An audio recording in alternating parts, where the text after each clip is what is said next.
Elias made his way to the inn, feeling the weight of his disguise more than ever. His leg ached, and the crutch, though functional, made him feel even more out of place. Yet there was something different about today. Isabella's kindness had struck a chord deep within him. As he approached the inn, a small, modest building with a wooden sign swaying in the breeze, he noticed a warm glow emanating from inside. The air smelled of cooked meals and fresh bedding, a stark contrast to the cold street corners he'd grown used to. He hesitated before entering, unsure of what to expect.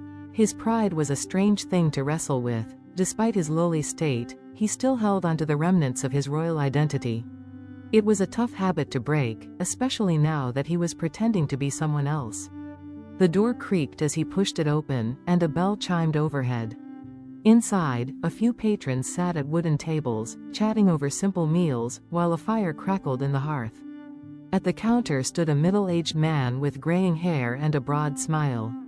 "Can I help you?" the man asked, his voice warm. Elias hesitated, then cleared his throat. "I heard from a kind lady, Isabella, that you might have work for someone in need." "I don't have much, but I can do what's required." The innkeeper studied him for a moment, eyes softening. "Isabella, you say? She's a good girl. She helps everyone she meets." Elias nodded, appreciating the unspoken connection that had been formed by Isabella's kindness. "I can clean, carry, or whatever you need." The man smiled, his hands wiping down the counter. "Well, I could use some help in the kitchen. It's not much, but it's enough to get you by.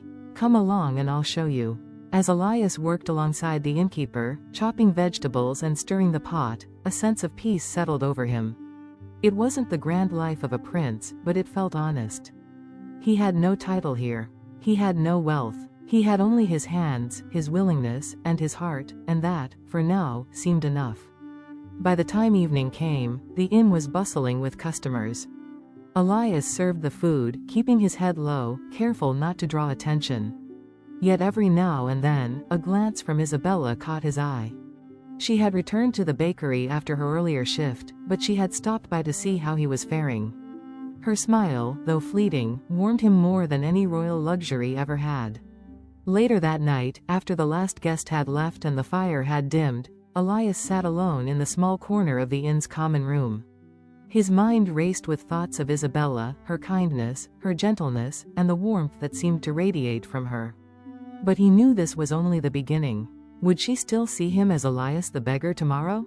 Would the truth about his identity be discovered? As he drifted off to sleep, one thing was certain: his journey had only just begun, and the road ahead was filled with uncertainty. But for the first time, there was a spark of hope. Perhaps there was still a chance for him to find someone who would love him, not for his title, not for his wealth, but for who he truly was.